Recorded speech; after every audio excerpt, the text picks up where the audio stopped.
Front and Center. Front and Center. A focus on important and significant developments affecting the lives of Filipinos, not only in the Philippines, but also those living and working around the world. Join us in Front and Center. Front and Center. Here on Radyo Pilipinas World Service. Good day, welcome to Front and Center, where we focus on developments in the Philippines, legislation that provides policies and directions that strives to promote a better economy for the country, issues that concern the welfare and well-being of every Filipino. All of these and more will be Front and Center. You can watch this program live on our Facebook page, that's Radyo Pilipinas World Service, and you can also hear us live on our audio streaming at Evox PBS Receiver app. So join us for another edition of Front and Center with your host, Jerome Toledo. Front and Center. Front and Center. Here on Radyo Pilipinas World Service. The National Bureau of Investigation Intellectual Property Rights Division have seized millions worth of counterfeit products in a series of operations conducted on May 6 to 7 in Parañaque, Malabon, and City of Manila. The seizures followed multiple search warrants served for violation of Section 155 or the trademark infringement and Section 168, which is the unfair competition in relation to Section 170 of the Republic Act 8293 or the Intellectual Property Code of the Philippines Act. The cases stem from complaints filed by lawyers and representatives of big brands. And on May 6, a search warrant was implemented against two merchants, resulting in the seizure of more than 1,000 pieces of counterfeit products bearing the Oakley trademark with an estimated value of more than 3.5 million pesos.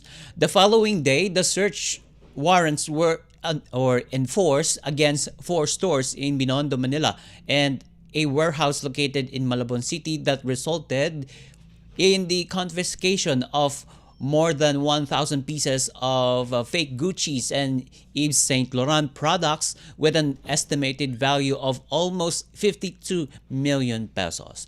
Counterfeiting and piracy is causing significant economic losses estimated to be in the trillions annually and that's affecting businesses, governments, and eventually the consumers.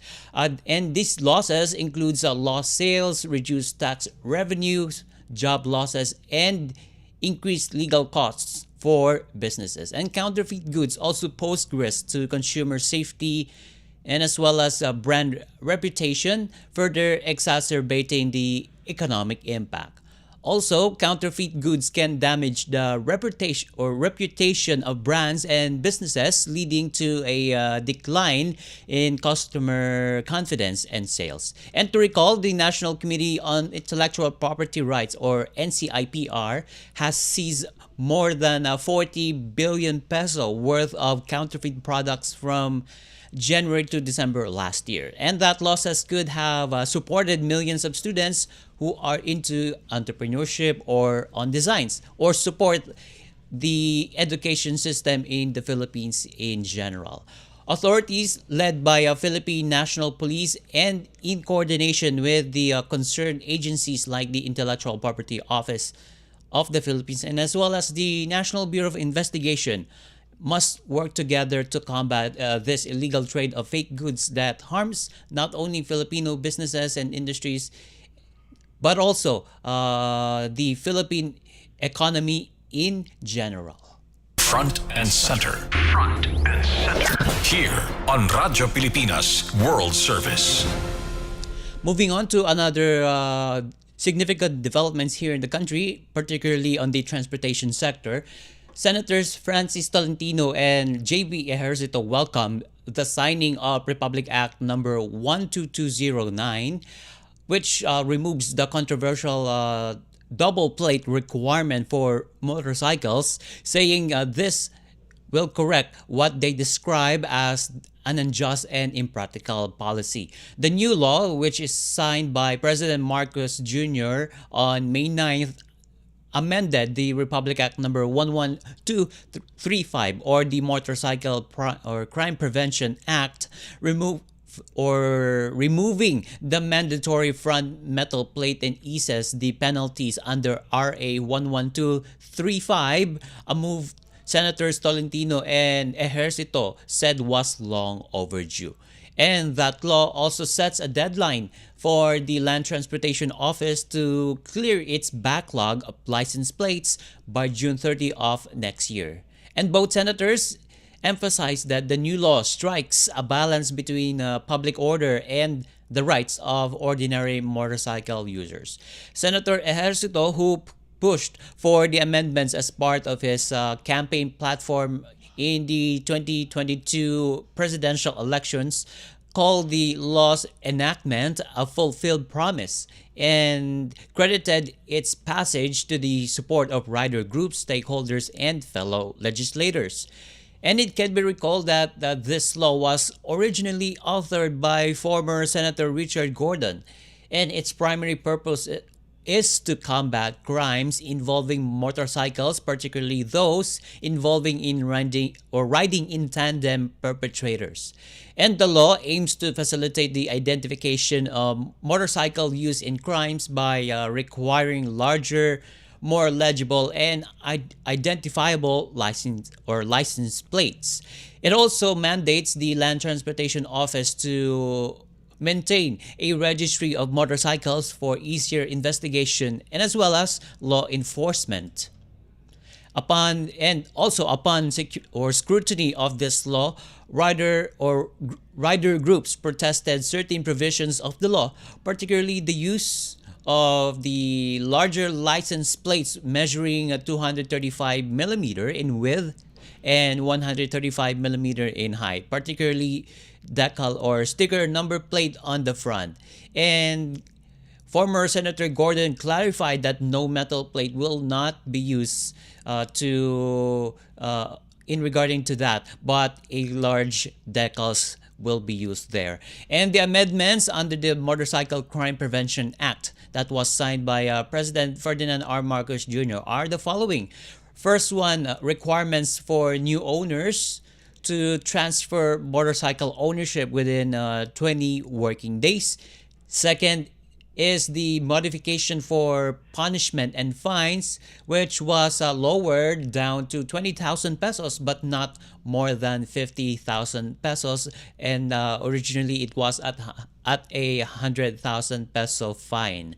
And the third one is mandatory report of all motorcycle repossessions to the LTO or Land Transportation Office and submit an annual status report of repossessed units under their custody. And number 4, the requirements for motorcycles to have larger readable color-coded number plates. And the last amendments included under that new law is lowering the penalty for failing to report lost number plates from up to 50,000 to a flat fine of 5,000 pesos, and penalizes tampering or misuse of plates with 6 months to 2 years imprisonment and a fine up to 10,000 pesos or both. And some motorcycle and riders group welcome the developments, though they are seeking for more improvements regarding that law. Front and center. Front and center. Here on Radyo Pilipinas World Service. Meanwhile, the Land Transportation Office lauded the Philippine National Police anti-cybercrime group's crackdown on manufacturing fake driver's license, particularly the arrest of a manufacturer and seller of fake driver's licenses and other government identification cards. According to the LTO, the operation stemmed from reports of rampant selling of fake government IDs in Valenzuela City, particularly persons with disability or PWD cards. The manufacturer was identified after she was found selling various IDs through social media and other online platforms. And a surveillance operation of the suspect also found that she was manufacturing driver's licenses and other documents from the LTO. So, in short, the manufacturer of that or that particular individual is involved in manufacturing fake identification cards. So during the arrest, government forces seized 8 fake PWD IDs, to fake driver license or driver's licenses, and also personal items. And that will be used as an evidence in filing a case for a violation of Article 172 of the revised penal code, particularly falsification of private individual and use of falsified documents. And that's in relation to the Section 6 of the Republic Act number 10175, or the Cybercrime Prevention Act of 2012. Asek Mendoza, the LTO chief, said investigations are ongoing to identify and arrest the suspects' accomplices. And these crackdowns on fake government IDs must be continued, as this being used by people to abuse the system and to get away with the law. Front and center. Front and center. Here on Radyo Pilipinas World Service. And just to add up on the discussion on the Motorcycle Crime Prevention Act, President Ferdinand R. Marcos Jr. now imposes a fine of up to 20,000 pesos for using a stolen motorcycle license plate or readable number plates. Section 6 of the RA 12209 stated that, quote unquote, as is published, without prejudice to criminal prosecution for violation of existing laws, the use of a stolen number plate or readable number plate in a motorcycle shall be punished with a fine of not more than 20,000 pesos. The new law requires a written agreement that states that the seller keeps ownership but allows the buyer to use the motorcycle until fully paid if the sale is through a dealership. That's an important thing to note. And the said Republic Act also stated that dealers must report repossessions to the LTO, which will revert the motorcycle registration to the dealer and mark the unit as under storage to avoid penalties. And also, dealers, including those in the buy and sell businesses, must also submit an annual report on repossessed units. And the law states that failure of the dealer, original owner, or new owner to comply with the requirements shall incur a fine of not more than 5,000 pesos. And the law also prohibits erasing, tampering with, or using a fake or altered motorcycle plate, which is punishable by 6 months to 2 years in prison, a fine of up to 10,000 pesos, or both. And the law said that anyone caught knowingly buying or selling such plates faces the same penalty. So, a piece of advice on our motorcycle individuals or people, you should follow this new law that is being implemented now by and it was signed later or this month by no less than President Ferdinand R. Marcos Jr. Front and center. Front and center. Here on Radyo Pilipinas World Service. And before we go, we'll have some news from the Senate, and particularly the re-election is Senator Christopher Bongo, who is currently leading in the partial and official senatorial vote count, reiterated his strong commitment to strengthening the country's education system, stressing that investing in education is crucial to securing a better future for every Filipino. While widely known for his health reforms crusade, Senator Go revealed that one of his legislative priorities in his next term will be to push for more education programs that are accessible and inclusiveness. Senator Go pointed to the successful implementation of the Universal Access to Quality Tertiary Education Act, or Republic Act number 10931, which was signed into law under the administration of the then President Rodrigo Duterte. He also shared that the free tertiary education law almost got vetoed at the time, but through collective support of various advocates, including himself, it eventually became a law. Senator Go aimed to expand its reach further. And building on the milestone, he is pushing for the passage of the Senate Bill number 1360 as one of its authors and co-sponsors, which seeks to expand the coverage of the tertiary education subsidy, or TES.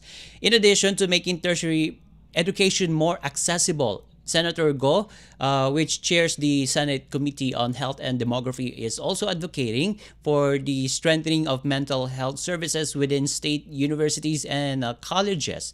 And he is pushing for the establishment of dedicated mental health offices in SUCs, which will be responsible for awareness campaigns, training programs, and hiring of additional mental health professionals to support students' psychological well-being better. And Senator Go, which he chairs the Health and Demography, must work with the incoming chair of the Senate Committee on Education to further have a development in not just in health sector but also in education sector. Front and center. Front and center. Here on Radyo Pilipinas World Service. Having said that, and with that, that concludes this edition of Front and Center. Together with Radyo Pilipinas World Service production team and technical personnel, this is your host, Jerome Toledo. Until next time, mabuhay, love the Philippines. You have just heard and watched Front and Center. Front and Center. Join us again for another edition here on Radyo Pilipinas World Service. Front and Center.